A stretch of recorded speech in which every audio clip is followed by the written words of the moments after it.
Hello everyone, welcome to computer science e class. इस video के अंदर हम करेंगे शेल कमांड्स के पार्ट 3 को। अगर आपने अभी तक फर्स्ट पार्ट और सेकंड पार्ट के वीडियोस नहीं देखे हैं, उनके अंदर जो कमांड्स हमने की हैं उनको आपने अंडरस्टैंड नहीं किया है, तो उसके लिए मैंने इस वीडियो के डिस्क्रिप्शन में उन दोनों वीडियोस का लिंक दिया हुआ है, जिनके अंदर आप कुछ कॉमन कमांड्स को देखेंगे और उनको कैसे हम यूज़ करते हैं। तो पहले आप उन कमांड्स को, उन वीडियोस को देखें ताकि आपको उनके बारे में पूरी अंडरस्टैंडिंग हो सके। हम यूज़ कर रहे हैं वर्चुअल बॉक्स को, जिसके अंदर हमने लिनक्स का उबंटू डिस्ट्रीब्यूशन इंस्टॉल करके रखा हुआ है। अगर अभी तक आपको उसके बारे में भी नहीं पता है कि कैसे हम विंडोज़ के ऑपरेटिंग सिस्टम के अंदर कोई दूसरा ऑपरेटिंग सिस्टम ही यूज़ कर सकते हैं एज एप्लीकेशन सॉफ्टवेयर, तो उसके लिए भी एक वीडियो बनाई हुई है और उसका वीडियो का लिंक भी मैंने इस वीडियो के डिस्क्रिप्शन में दिया हुआ है। आप उसके ऊपर जाके उसको चेक कर सकते हैं अगर अभी तक आपको उसके बारे में आइडिया नहीं है। तो स्टार्ट करते हैं और ओपन कर लेते हैं पहले डैश बटन पे ऊपर जाके टर्मिनल को। टर्मिनल मुझे यहाँ पे दिखाई दे रहा है। अगर आपको नहीं दिखाई दे रहा है तो आप यहाँ पे सर्च बॉक्स में उसको सर्च कर सकते हैं। तो इस पर मैंने क्लिक किया और टर्मिनल का जो विंडो है वो मुझे यहाँ पे दिखाई दे रही है। इसके अंदर हम सारी शेल कमांड्स को एक एक करके लिख के देखेंगे और उनका इफेक्ट भी हम समझेंगे कि क्या इफेक्ट पड़ता है जब भी हम उन कमांड्स को चलाते हैं। तो सबसे पहली कमांड जो आज हम इस वीडियो के थर्ड पार्ट के अंदर डिस्कस करेंगे वो है कैट कमांड। कैट कमांड को अगर फुल फॉर्म की उसकी बात करें तो हम उसको कनकैटिनेशन कमांड भी बोलते हैं, लेकिन जो कैट कमांड होती है सिर्फ कनकैटिनेशन करने के अलावा और भी हम काम के लिए इसको यूज़ कर सकते हैं। वेरियस इसके यूजेस होते हैं, वो हम 1 बाय 1 यहाँ पे देखेंगे। तो सबसे पहले मैंने टर्मिनल को ओपन कर लिया, उसके साथ मैं अपनी होम डायरेक्टरी को भी ओपन कर लेता हूँ जिसके अंदर अभी मैं करंटली काम कर रहा हूँ। जैसे ही मैंने आपको पहले भी बताया हुआ है, जब भी कोई यूज़र लॉगिन करता है और टर्मिनल को ओपन करता है तो बाय डिफ़ॉल्ट वो अपनी होम डायरेक्टरी के अंदर काम कर रहा होता है और वो होम डायरेक्टरी हम यहाँ से ओपन कर सकते हैं। जैसे यहाँ पर आप देख सकते हैं कि होम डायरेक्टरी हमने ओपन की हुई है। अब इस डायरेक्टरी के अंदर अब हम काम करेंगे। तो सबसे पहली कमांड जो हम यूज़ करेंगे वो है कैट कमांड। कैट कमांड का यूज़ वेरियस पर्पसेस के लिए हम यूज़ कर सकते हैं और वो हम यहाँ पे 1 बाय 1 देखेंगे। सबसे पहले हम देखते हैं कि कैसे हम कैट कमांड को यूज़ करके एक नई फाइल जनरेट कर सकते हैं।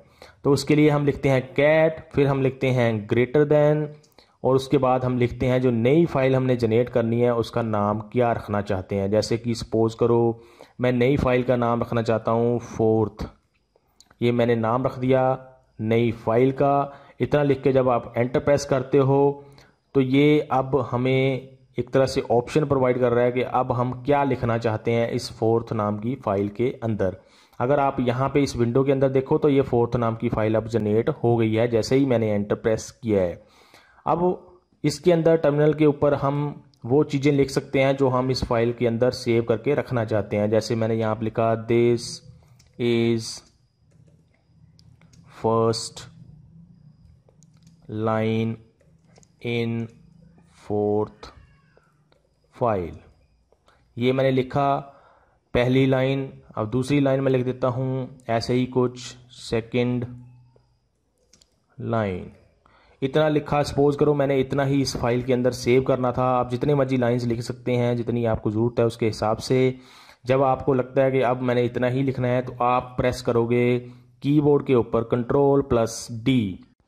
Ctrl+D से टर्मिनल को पता चल जाता है कि हमारी जो फाइल है अभी हम इसके अंदर इतना ही सेव करना चाहते हैं या एंड ऑफ फाइल हो गया है, इतना ही हम इसके अंदर स्टोर करना चाहते हैं और अब हम इसको सेव करने के बाद इससे बाहर आना चाहते हैं। इससे बाहर आके हम अगली कमांड्स को लिखना चाहते हैं। सेव होने के बाद आप इसको चेक कर सकते हैं कि क्या आपकी फाइल के अंदर वो कंटेंट आया है जो अभी हमने वहाँ पे लिखा था। तो उसको आप डबल क्लिक करके यहाँ से चेक कर सकते हैं। जैसे कि अब आप देख सकते हैं कि इसमें जो हमने यहाँ पे लिखा था वो इस फाइल के अंदर सेव हो गया है। तो ऐसे हम एक नई फाइल बना सकते हैं कैट कमांड को यूज़ करके टर्मिनल के ऊपर या शेल कमांड के अंदर। उसके बाद सपोज करो आपने किसी एग्जिस्टिंग फाइल के अंदर क्या लिखा हुआ है उसको डिस्प्ले करवाना है। मतलब हम चाहते हैं कि हमने कंटेंट्स देखने हैं किसी भी फाइल के, जैसे ये फर्स्ट नाम की फाइल बनी हुई है इसके हमने कंटेंट्स देखने हैं कि क्या इसमें लिखा गया है। तो वो हम लिख सकते हैं कैट, उसके बाद हम लिखेंगे फर्स्ट। इतना लिख के जब आप एंटर प्रेस करोगे तो आपको ये दिखा देगा कि क्या क्या उस फाइल के अंदर सेव करके रखा गया है, जैसे कि आप यहाँ पे देख सकते हैं। अब सपोज करो हमने third.sh नाम की फ़ाइल के अंदर देखना है, तो हमने फ़ाइल का नाम पूरा लिखना होता है। .sh भी हमने साथ में ज़रूर लिखना है, अदरवाइज़ ये उस फाइल को कंसीडर नहीं करेगा। हम लिखते हैं कैट, जैसे मैं सिर्फ थर्ड ही लिखता हूँ तो इसको ये फ़ाइल नहीं मिलेगी। अगर हमें पूरा नाम लिखते हैं तभी ये हमें ये कंटेंट्स उस फाइल के दिखाता है। तो यहाँ पे अब आप देख सकते हैं कि इस फाइल के अंदर क्या चीज़ स्टोर करके रखी गई है। तो ये है कंटेंट्स को डिस्प्ले करने का कैट कमांड के थ्रू किसी भी फाइल के अंदर। उसके बाद सपोज करो हमारे पास कोई एग्जिस्टिंग फाइल है, उसके अंदर हम नया कंटेंट लिखना चाहते हैं, उसके अंदर नई लाइंस को ऐड करना चाहते हैं, अपेंड करना चाहते हैं। अपेंड का मतलब होता है कि उसमें जो पहले से लिखा हुआ है उसके साथ हमने उसके नीचे उसके बॉटम में कुछ और चीज़ें हम ऐड करना चाहते हैं। तो उसके लिए हम कैट कमांड को यूज़ करते हैं। हम लिखते हैं कैट, उसके बाद डबल ग्रेटर देन हमने यहाँ पे लिखना होता है। सिंगल ग्रेटर देन से फाइल नई फाइल क्रिएट करता है और डबल ग्रेटर देन से एग्जिस्टिंग फाइल के अंदर कंटेंट्स को अपेंड करता है। तो हम चाहते हैं कि हमने फर्स्ट फाइल के अंदर कुछ अपेंड करना है। इतना लिख के मैंने एंटर प्रेस किया।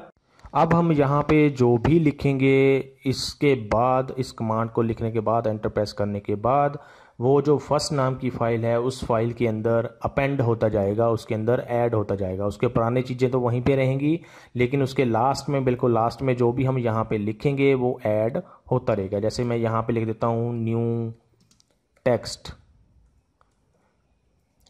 मैंने लिखा। उसके बाद मैं एक और लाइन लिख देता हूँ यहाँ पे न्यू सेकंड टेक्स्ट। ये लिख के सपोज करो मैंने अब इतना ही लिखना है। अब इसको आप सेव करना चाहते हैं तो आप, या इससे बाहर आना चाहते हैं तो आप Ctrl+D प्रेस करोगे कीबोर्ड के ऊपर और ये आप उससे बाहर आ जाओगे। अब इसको हम चेक कर लेते हैं कि क्या फर्स्ट फाइल में चेंज हुआ है। जैसे कि अब हमने पहले फर्स्ट के फाइल के ऊपर डिस्प्ले करवा के देखा था टेक्स्ट को, अब हम यहाँ पे चेक कर सकते हैं कि उसमें 2 लाइंस का कोड लिखा हुआ था, या एक ब्लैंक लाइन भी उसमें थी लास्ट में। अब उस ब्लैंक लाइन के लास्ट में ये 2 लाइंस ऐड हो जाएंगी। उसको हम दोबारा से चेक कर सकते हैं कमांड को ही यूज़ करके। हम लिखेंगे कैट, उसके बाद फाइल का नाम फर्स्ट। जैसे कि अब आप यहाँ पे देख सकते हैं ये 2 लाइंस जो अब हमने अपेंड किए थे इस कमांड को यूज़ करके, वो यहाँ पे फाइल के अंदर अपेंड हो गए हैं। आप इसको यहाँ से भी वेरीफाई कर सकते हैं फाइल को ओपन करके, जैसे कि आप यहाँ पे देख सकते हैं। तो ये है फाइल के अंदर, एग्जिस्टिंग फाइल के अंदर कंटेंट्स को अपेंड करना कैट कमांड को यूज़ करके। अब आप क्या कर सकते हैं, एक और काम इसके कमांड को ही यूज़ करके हम लिख सकते हैं कैट पहली फाइल का नाम, उसके बाद दूसरी फाइल का नाम, उसके बाद हम क्या कर सकते हैं इन दोनों फाइल्स को मिला के हम एक फ़ाइल सपोज करो बनाना चाहते हैं। मतलब कहने का ये हुआ कि जो 2 फाइल्स है, सपोज करो हमारे पास एग्जिस्टिंग फाइल्स, उनके अंदर जो भी लिखा हुआ है उसको हम एक तीसरी फाइल के अंदर स्टोर करना चाहते हैं और वो फाइल हम नई बनाना चाहते हैं। तो हम ऐसे लिखेंगे इस कमांड को, उस नई फाइल का नाम लिख देंगे न्यू फाइल, जैसे मैंने लिख दिया नाम न्यू फाइल। उस नई फाइल का नाम हो जाएगा जिसमें फर्स्ट फाइल और सेकंड फाइल जो है हमारे पास यहाँ पे बनी हुई, जो आप यहाँ पे देख सकते हैं, उनके अंदर जो भी लिखा होगा वो न्यू फाइल के अंदर अपने आप आ जाएगा। ऐसे आप 2, 3, 4, 5 जितनी फाइल्स हैं सबको कंबाइन करके एक फाइल के अंदर उनका कंटेंट रख सकते हैं। एंटर प्रेस किया। अब यहाँ पे आप देख सकते हैं न्यू फाइल नाम की फाइल बन गई है। इसको मैं ओपन करके देखता हूँ तो यहाँ पे हम देख सकते हैं फर्स्ट फाइल के अंदर जो भी था वो सारा इसके अंदर आ गया है, प्लस जो हमारी सेकंड फाइल थी ये वाली फाइल, इसके अंदर लिखा हुआ आई लव इंडिया, और वो कंटेंट भी इस फाइल के अंदर आ गया है जो हम यहाँ से वेरीफाई कर सकते हैं न्यू फाइल को ओपन करने के बाद। ये लास्ट में इसके अपेंड हो गया है, पहले फर्स्ट फाइल का कंटेंट आया और दूसरा सेकंड फाइल का कंटेंट भी इसमें आ गया है एक ही फाइल के अंदर। तो ऐसे हम मल्टीपल फाइल्स को कंबाइन करके एक फाइल के अंदर स्टोर कर सकते हैं। आप ज़रूरी नहीं है आपने एक ही जगह पे फाइल को स्टोर करना है या उनके अंदर चेंजेस करने हैं। आप इसको अलग तरीके से भी कर सकते हैं। जैसे कि सपोज करो मैंने यही काम करना था, 2 फाइल्स को ही कंबाइन करके एक नई फाइल में डालना था, लेकिन मैं इसी डायरेक्टरी के अंदर इसको सेव नहीं करना चाहता, मैं करना चाहता हूँ इसको किसी और डायरेक्टरी के अंदर। जैसे कि मैं इसको स्टोर करना चाहता हूँ वीडियोज़ नाम की डायरेक्टरी के अंदर। अभी आप देख सकते हैं इसमें कुछ नहीं है, तो यहाँ पे मैं लिखूँगा वीडियोज़, स्पेलिंग का खास यहाँ पे हमें ध्यान रखना पड़ता है कि क्या स्पेलिंग है उस डायरेक्टरी के, वीडियोस नाम की डायरेक्टरी के, और कैपिटल में है क्या नहीं है, वो चीज़ हमें यहाँ पे ध्यान रखनी पड़ती है। एंटर प्रेस किया, यहाँ पे अब आप देख सकते हो न्यू फाइल बन गई है वीडियोस नाम के फोल्डर के अंदर, जिसके अंदर वो सारा कंटेंट आ गया है जो पहली दोनों फाइल्स के अंदर था। तो ये है कैट कमांड, जिसको आप 3-4 पर्पज़ के लिए यूज़ कर सकते हैं, कॉमन पर्पज़। इसके अलावा और भी हम कई जगह इसको अप्लाई कर सकते हैं, लेकिन अभी हम इतने चीज़ों के ऊपर ही कंसंट्रेट करेंगे। तो इसमें आपने देखा कैट कमांड का यूज़ किया हमने कंटेंट को डिस्प्ले करने के लिए किसी एग्जिस्टिंग फाइल के। उसके बाद हमने देखा कि कैसे हम नई फाइल को बनाते हैं और उसमें क्या चीज़ ऐड करनी है वो कैसे करते हैं। उसके बाद हमने देखा कि कैसे हम एग्जिस्टिंग फाइल के अंदर कुछ नया ऐड करना चाहते हैं तो वो कैसे करते हैं। और चौथा हमने चीज़ देखा कि कैसे हम 2 फाइल्स को कंबाइन करके एक नई फाइल बना सकते हैं, या फिर 2 से ज़्यादा भी आप कंबाइन करके एक नई फाइल उनकी बना सकते हैं। तो ये है कैट कमांड। अभी हम चलते हैं नेक्स्ट कमांड के ऊपर जो हमने अभी यहाँ पे करनी है, और वो कमांड है compare command, CMP। CMP command हम यूज़ करते हैं अगर हमने किन्हीं 2 फाइल्स को कंपेयर करना होता है। तो इसको करने से पहले मैं स्क्रीन को क्लियर कर देता हूं ताकि हमारी स्क्रीन जो है वो क्लियर हो जाए बिल्कुल। अभी हम यहाँ पे लिखते हैं CMP। CMP होता है कंपेयर। उसके बाद हम उन फाइल्स के नाम लिखेंगे जिनको हम कंपेयर करना चाहते हैं। जैसे कि सपोज करो मैंने करना है फर्स्ट फाइल को कंपेयर, जो हमारी ये फाइल है। उसके बाद इसको हम कंपेयर करना चाहते हैं सेकेंड फाइल के साथ, सेकेंड फाइल जो हमारी यहाँ पे बनी हुई है। इतना लिख के मैंने एंटर प्रेस किया। इसने हमें डिफरेंस बता दिया यहाँ पे कि फर्स्ट सेकेंड डिफ़र, दोनों फाइल्स डिफ़र करती हैं और पहली लाइन के अंदर ही वो डिफ़र करती हैं। मतलब दोनों में पहली लाइन के अंदर ही डिफरेंस है इस फाइल के अंदर। यहाँ पे आप देख सकते हैं और यहाँ पे भी आप देख सकते हैं दोनों फाइल्स के अंदर क्या डिफरेंस था। फर्स्ट फाइल में कुछ और लिखा हुआ है और सेकंड फाइल के अंदर कुछ और लिखा हुआ है। तो दोनों में डिफरेंस है, इसलिए इसने हमें बता दिया कि ये दोनों डिफ़र करती हैं। अगर सपोज करो हम कुछ ऐसी फाइल लेते हैं जिनमें कोई डिफरेंस ना हो, जैसे कि मैं क्या करता हूँ, पहले मैं कैट कमांड को यूज़ करके फर्स्ट फाइल की एक कॉपी बना लेता हूँ। एक तरह से कॉपी बना ली मैंने, इसका नाम मैंने रख दिया 5th। अब हमें पता ही है कि क्योंकि मैंने इसको कॉपी किया है तो दोनों फाइल्स में सेम डाटा होगा, फर्स्ट में भी और 5th में भी। तो अब इन दोनों को हम कंपेयर करते हैं, CMP first 5th। Enter press किया। अभी यहाँ पे इसने हमें कुछ नहीं दिखाया, इसका मतलब कि दोनों फाइल्स सेम है, आइडेंटिकल हैं, उनमें कोई डिफरेंस नहीं है। तो जब फाइल्स के अंदर डिफरेंस होगा तभी ये हमें बता देगा कि किस लाइन के अंदर डिफरेंस है दोनों फाइल्स के अंदर, और अगर कोई डिफरेंस नहीं होगा तो हमें कुछ भी नहीं दिखाएगा। तो इसका मतलब हम मान सकते हैं कि दोनों फाइल्स सेम है। अब सपोज करो हम चाहते हैं कि हमने फर्स्ट फाइल को किसी और डायरेक्टरी के अंदर जो फाइल बनी हुई है कोई, उसके साथ कंपेयर करना चाहते हैं। तो उसको हम, जैसे कि डाउनलोड फोल्डर्स में एक फर्स्ट नाम की फ़ाइल बनी हुई है, इसको हम कंपेयर करना चाहते हैं होम डायरेक्टरी की फर्स्ट फाइल के साथ, ताकि हम देख सकें कि दोनों में डिफरेंस है या नहीं है। तो उसको हम लिखेंगे CMP फर्स्ट, जो हमारी इस होम डायरेक्टरी के अंदर फाइल है, और दूसरी हम चेक करना चाहते हैं डाउनलोड्स के अंदर जो फाइल बनी हुई है। तो उसके लिए हम लिखेंगे डाउनलोड्स, उसके बाद हम लिखेंगे स्लैश, उसके बाद हम लिखेंगे फर्स्ट, जो इसके अंदर हमारी फाइल बनी हुई है, ये फर्स्ट, इसका नाम हम यहाँ पे लिखेंगे। इतना लिख के एंटर प्रेस किया। दोनों को इसने कंपेयर किया और उसके अंदर कोई रिजल्ट हमें नहीं दिखाया। इसका मतलब दोनों फाइल्स सेम हैं, दोनों फाइल्स आइडेंटिकल हैं। और ये हो गई कंपेयर कमांड। उसके बाद हम अगली कमांड के ऊपर चलते हैं, और वो कमांड है sort command, SORT, sort command. उससे पहले हम इसको दोबारा से स्क्रीन को क्लियर कर लेते हैं। मैंने लिखा सॉर्ट कमांड हम यूज़ करते हैं अगर हमने फाइल्स के कंटेंट्स को सॉर्ट करके देखना है, उसकी ऑर्डरिंग करके देखनी है, मतलब उसको असेंडिंग ऑर्डर में या फिर डिसेंडिंग ऑर्डर में देखना है कि कैसे कैसे हर एक लाइन के अंदर फाइल्स में लिखा हुआ है, उसकी सॉर्टिंग करके उसको देखना है। तो उसके लिए हम सॉर्ट कमांड यूज़ करते हैं। तो हम लिखते हैं सॉर्ट, उसके बाद हम लिखते हैं फाइल का नाम, जैसे फर्स्ट, ये हमारी पहली फाइल का नाम है। एंटर प्रेस किया तो इसने हमें सॉर्ट करके दिखा दिया उस फाइल के अंदर जो भी कंटेंट लिखे हुए हैं उसको। अब यहाँ पे आप एक ब्लैंक लाइन देख सकते हो, क्योंकि इसमें फर्स्ट फाइल के अंदर जो हमारी फर्स्ट फाइल है इसमें एक ब्लैंक लाइन भी है, जो बीच में ये है, ये सबसे पहले आई, उसके बाद ये लाइन आई, उसके बाद ये, और ये सारी लाइंस को अगर आप ध्यान से देखो तो सॉर्टिंग करके वो आई हैं।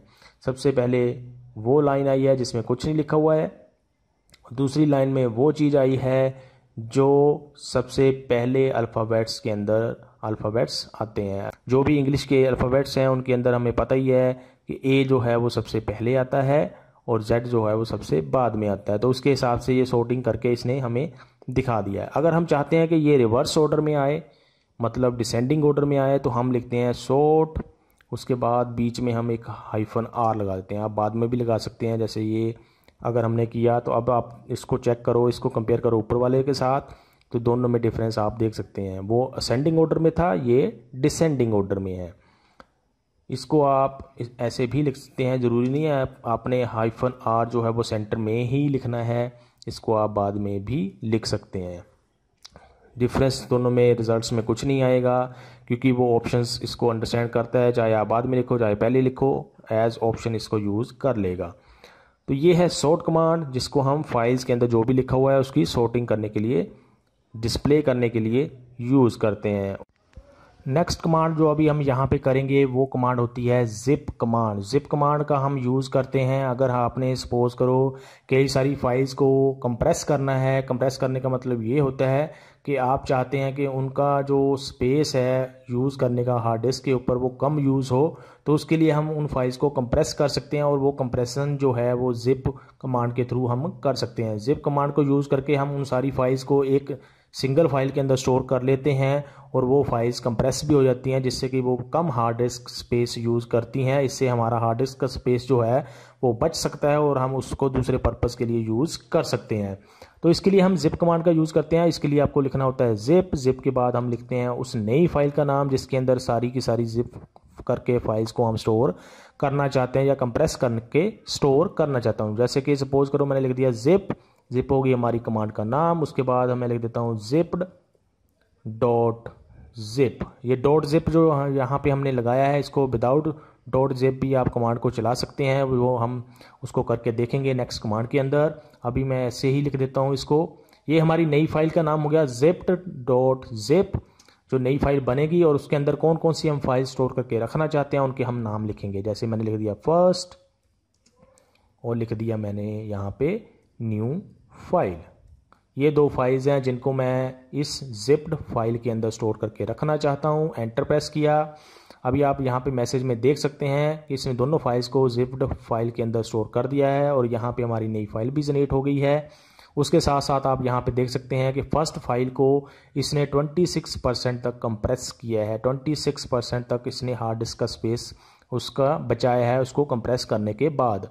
ऐसे ही न्यू फाइल को भी इसने 22% कंप्रेस किया है, जिससे कि हमारा हार्ड डिस्क का स्पेस बच गया है 22% तक, जो भी इसने फाइल्स ने पहले यूज़ किया था। अब हम इन फाइल्स को यहाँ से डिलीट कर सकते हैं, क्योंकि जिप्ड फाइल के अंदर हमारे पास ये दोनों फाइल्स अवेलेबल हैं, कंप्रेस्ड फाइल हैं, लेस स्पेस यूज़ कर रही हैं, तो ये हमारा स्पेस हम इसको डिलीट करके बचा सकते हैं। जैसे कि अब मैं इसको डिलीट कर देता हूँ दोनों फाइल्स को सिलेक्ट करने के बाद, जिससे कि हमारा हार्ड डिस्क का स्पेस बच जाए। दोनों मैंने डिलीट कर दी, जिप फाइल के अंदर हमारे पास अवेलेबल हैं दोनों। अब इन दोनों फाइल्स को आपने सपोज करो अनकम्प्रेस करना है, अनजिप करना है, ताकि हमारे पास दोबारा से हार्ड डिस्क के ऊपर नॉर्मल फाइल्स आ जाएं। तो आप लिखेंगे कमांड अनजिप, उसके बाद किस फाइल को आप अनजिप करना चाहते हैं। जैसे ये जिप्ड फाइल है, इसी का हम नाम लिख देंगे zipped dot zip. Enter press किया, और अब यहाँ पे आप देख सकते हैं दोनों फाइल्स अनकम्प्रेस होके यहाँ पे हमारे पास हार्ड डिस्क के ऊपर दोबारा से आ गई हैं, फर्स्ट और न्यू फाइल जो हमने पहले डिलीट कर दी थी। ऐसे ही आप पूरी की पूरी डायरेक्टरी को या फोल्डर को भी जिप करके रख सकते हैं। जैसे कि मैंने लिखा जिप, उसके बाद मैं सपोज करो दूसरी फाइल का नाम लिखता हूँ जिप सेकंड। यहाँ पे अब मैं डॉट जिप नहीं लगा रहा हूँ, क्योंकि मैंने आपको बताया विदाउट आप उसके भी यूज़ कर सकते हैं। जो जिप कमांड है वो अपने आप डॉट जिप इसके साथ लगा देता है। उसके बाद लिखा मैंने जो पहली फाइल है, एक फाइल को मैंने सपोज करो इसमें स्टोर करना है, और दूसरा मैंने कोई फोल्डर स्टोर करना है, जैसे कि डॉक्यूमेंट्स नाम का हमारे पास यहाँ पे फोल्डर बना हुआ है, उसको मैं इसके अंदर स्टोर करना चाहता हूँ। स्पेलिंग की हमें खास यहाँ पे पूरा ध्यान रखना पड़ता है।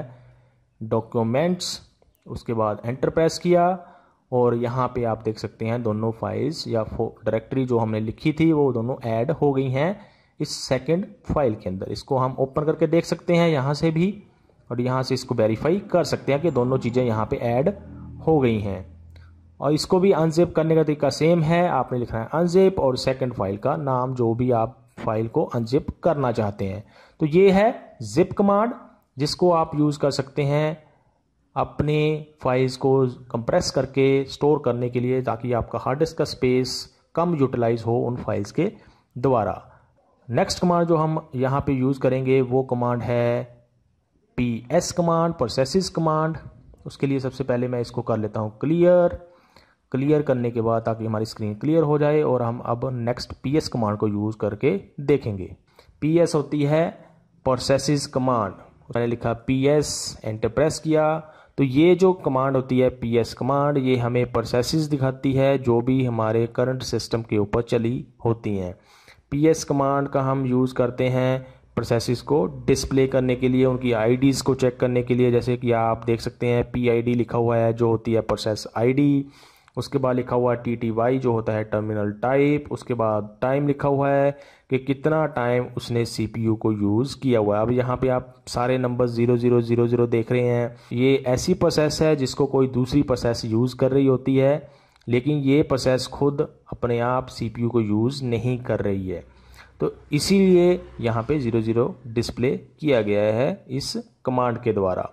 तो ये होती है PS कमांड। इसको हम थोड़ा सा और तरीके से भी यूज़ कर सकते हैं इसके साथ। PS हमने लिखा UX, एंटर प्रेस किया। अब ये जो कमांड होती है ये सारी की सारी प्रोसेसेस हमें दिखा देती है जो भी हमारे सिस्टम के ऊपर चली होती हैं। अब यहाँ पे बहुत लंबी सी लिस्ट देख सकते हैं। अब हम इन विंडोज़ को क्लोज़ कर देते हैं ताकि अब हम इसके टर्मिनल के ऊपर ज़्यादा फोकस कर सकें। इसको मैं कर लेता हूँ मैक्सिमाइज़। अब आप यहाँ पे देख सकते हैं कितनी लंबी सी लिस्ट हमें इसने दिखाई हुई है प्रोसेसेस की जो अभी सिस्टम के ऊपर चली हुई हैं। अब सपोज़ करो मैं एक यहाँ पे फायरफॉक्स को ओपन कर लेता हूँ जो हमारा है web browser. Linux operating system के अंदर हमने फायरफॉक्स को ओपन कर लिया।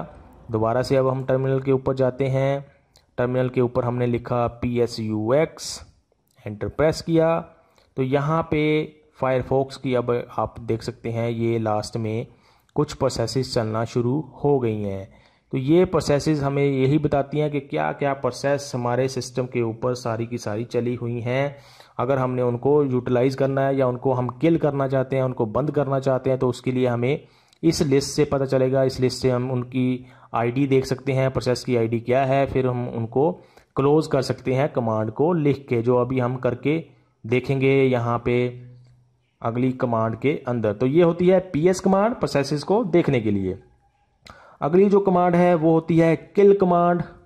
किल कमांड हम यूज़ करते हैं अगर आपने प्रोसेसेस को किल करना है, किसी प्रोसेस को किल करना है, बंद करना चाहते हैं, आप उसको यूज़ नहीं करना चाहते हैं। जैसे हमने ये फायरफॉक्स ओपन किया हुआ है अभी और मैं इसको बंद करना चाहता हूँ, तो मैं यहाँ पे लिखूँगा जैसे कि इस फायरफॉक्स की जो आईडी है वो हम यहाँ से देख सकते हैं 2799 है, तो मैंने लिखा 2799, ये प्रोसेस की आईडी होगी। एंटर प्रेस किया। अभी आप यहाँ पे देख सकते हैं जो हमारा फायरफॉक्स है वो बंद हो गया है, हाईलाइट नहीं हो रहा है। अगर हम दोबारा से इसको चेक करना चाहते हैं तो हम लिखेंगे PSUX, एंटर प्रेस किया। अभी आप यहाँ से देख सकते हैं कि जो भी फायरफॉक्स की प्रोसेसेस थी वो सारी बंद हो गई हैं। तो ऐसे प्रोसेसेस को किल करने के लिए हम किल कमांड यूज़ करते हैं, उनको क्लोज़ करने के लिए हम किल कमांड को यूज़ करते हैं अगर हमें उन प्रोसेसेस की अब ज़रूरत नहीं है सिस्टम के ऊपर। तो ये होगी किल कमांड, प्रोसेसेस को ख़त्म करने के लिए, क्लोज़ करने के लिए, उनको टर्मिनेट करने के लिए। उसके बाद अगली कमांड जो हम यहाँ पे देखेंगे वो है command netStat command. netStat, enter press किया। ये आपको दिखाता है लिस्ट उस सारे सिस्टम की, उस सारी पोर्ट्स की जो हमारे सिस्टम के ऊपर बनी हुई हैं या फिर कनेक्टेड हैं किसी नेटवर्क के साथ। तो नेटवर्क का स्टेटस बताने के लिए ये हम कमांड यूज़ करते हैं, नेट स्टैट कमांड। इसके अंदर आप देख सकते हैं कई सारी चीज़ें, हमें कई सारी लंबी सी लिस्ट ये हमें दिखा रहा है। जो अलग अलग टीसीपी यहाँ पे आप देख सकते हैं कौन कौन से लोकल एड्रेस वो यूज़ कर रहा है, पूरा का पूरे नेटवर्क का स्टेटस हमें ये नेट स्टैट कमांड दिखाती है। अब नेक्स्ट कमांड जो हम यहाँ पे अभी देखेंगे वो होती है डीएफ कमांड। डीएफ कमांड हमें बताती है हमारी डिस्क का स्टेटस, कि हमारी डिस्क का कितना स्पेस यूज़ कर लिया गया है, कितना बचा हुआ है और कितना हम उसको अब अवेलेबल है वो यूज़ कर सकते हैं। तो ये सारी इन्फॉर्मेशन हमें डीएफ कमांड से मिल सकती है। तो उसके लिए सबसे पहले हम इसको स्क्रीन को क्लियर कर लेते हैं। फिर मैंने लिखा डीएफ कमांड, एंटर प्रेस किया। अभी आप यहाँ पे देख सकते हैं कौन कौन से फाइल सिस्टम हैं, वो कितना स्पेस यूज़ कर रहे हैं या कितना स्पेस उसको एलोकेट किया गया है। जो सेकंड लाइन में अब यहाँ पे आप देख सकते हैं उसमें से कितना यूज़ कर लिया गया है, कितना अवेलेबल है और यूज़ परसेंटेज कितना है, मतलब अवेलेबल स्पेस में से कितना यूज़ कर लिया गया है और माउंट कहाँ पे उस फाइल सिस्टम को किया गया है। अब ये कमांड हमें इस बारे में इंफॉर्मेशन देती है। इसके अंदर आप देख सकते हैं जैसे कि यहाँ पे तो ये 1K ब्लॉक्स हमें यहाँ पे दिखा रहा है। 1K ब्लॉक्स का मतलब होता है ये बाय डिफ़ॉल्ट किलो बाइट्स के अंदर हमें इंफॉर्मेशन यहाँ पे दिखाता है कि कितना किलो बाइट हमने स्पेस जो है किसी फाइल सिस्टम को एलोकेट किया हुआ है। अगर आप इसको चाहते हैं कि आपने देखना है इसको अलग तरीके से तो आप यहाँ पर लिख सकते हैं DFH। जब आप ये चीज़ लिखोगे, H का मतलब होता है ह्यूमन रीडेबल फॉर्म के अंदर। ह्यूमन रीडेबल फॉर्म के अंदर और ज़्यादा अच्छे तरीके से हमें ये दिखाता है या इसको हम अंडरस्टैंड कर सकते हैं। जैसे लिखा हुआ 1.2 जी का मतलब हो गया GB, गीगाबाइट स्पेस जो इस फाइल सिस्टम को एलोकेट किया गया है। ऐसे 236 M का मतलब हुआ MB जिसको मेगाबाइट बोलते हैं। और अगले फाइल सिस्टम को जो SDA1 है उसको 22G दिया हुआ है, GB मतलब 22 GB का स्पेस उसको एलोकेट किया गया है। और कितना यूज़ किया गया है उसमें भी आप ऐसे ही अंडरस्टैंड कर सकते हैं। M का मतलब MB और G का मतलब गीगाबाइट, K का मतलब किलोबाइट। इसको आप अगर सिर्फ मेगाबाइट के अंदर ही देखना चाहते हैं तो आप इसको लिख सकते हैं -H की जगह पे -M। तो आपको ये 1M ब्लॉक के अंदर इंफॉर्मेशन को दिखाएगा, मतलब मेगाबाइट के हिसाब से इंफॉर्मेशन दिखाएगा। तो ये तीनों अलग अलग तरीके से आप यहाँ पे इंफॉर्मेशन देख सकते हैं इसको यूज़ करके। बाय डिफ़ॉल्ट वो किलोबाइट्स में दिखाता है। अगर आप चाहते हैं मेगाबाइट में देखना तो -M यूज़ करना है। अगर आप चाहते हैं ह्यूमन रीडेबल फॉर्म के अंदर हो तो आप -H यूज़ कर सकते हैं इस कमांड के साथ। तो ये होती है डिस्क की स्टेटस देखने के लिए DF कमांड। अब जो नेक्स्ट कमांड हम यहाँ पे देखेंगे वो होती है, अगर सपोज करो आपने लॉग आउट करना है सिस्टम से, लिनक्स के किसी भी डिस्ट्रीब्यूशन के सिस्टम से ये कमांड को यूज़ करके आपने लॉग आउट करना है तो हम कमांड लिखते हैं gnom। उसके बाद लिखते हैं हम सेशन लिखने के बाद हम लिखते हैं क्विट। इतना लिख के जब मैं एंटर प्रेस करता हूं तो ये मुझे पूछता है कि क्या आप लॉग आउट करना चाहते हैं कि नहीं करना चाहते हैं। तो यहाँ पे हमें ऑप्शन प्रोवाइड कर देता है। अगर आप चाहते हैं कि करना है तो इसके ऊपर क्लिक कर सकते हैं, अदरवाइज इसको क्लोज कर सकते हैं। तो ये लॉग आउट करने के लिए हम ये कमांड यूज़ कर सकते हैं। इसके अलावा लॉग आउट कमांड भी होती है, लेकिन वो लॉगिन शेल के ऊपर हम यूज़ कर सकते हैं, टर्मिनल के ऊपर वो वर्क नहीं करती। जैसे कि यहाँ पे मैं अगर लिखूँ लॉग आउट, एंटर प्रेस किया तो इसने बोला कि नॉट लॉगिन शेल, ये लॉगिन शेल नहीं है जिसके ऊपर हम ये कमांड चला रहे हैं, लॉग आउट वाली कमांड। तो लॉगिन शेल के ऊपर हमें जाना पड़ता है, वहाँ से हम इस लॉग आउट कमांड को यूज़ कर सकते हैं। उसके बाद अगर सपोज करो आपने इस टर्मिनल को ही क्लोज करना है, जो हमने ये टर्मिनल खोला हुआ है जिसके ऊपर हम कमांड्स को लिख के देख रहे हैं, इसको आप सिर्फ बंद करना चाहते हैं, लॉग आउट नहीं करना चाहते हैं, तो हम लिखते हैं simply exit command. Enter press किया तो ये हमारा टर्मिनल क्लोज हो जाता है, लेकिन हम लॉग आउट नहीं होते हैं सिस्टम से। सिस्टम के ऊपर हम बने रहते हैं, लॉग्ड इन रहते हैं। सिर्फ टर्मिनल को क्लोज करने के लिए हम एग्जिट कमांड का यूज़ करते हैं। तो ये थी कुछ कमांड्स जिनको हमने 3 पार्ट्स के वीडियो के अंदर करके देखा, शेल कमांड्स को। अगर आपको तीनों पार्ट्स के अंदर जो भी हमने कमांड्स यूज़ की हैं उनके बारे में कोई भी कन्फ्यूज़न अभी तक है तो आप कमेंट सेक्शन के अंदर उनसे उनके बारे में क्वेश्चंस पूछ सकते हैं। अभी के लिए इस वीडियो के अंदर इतना ही। Thanks for watching.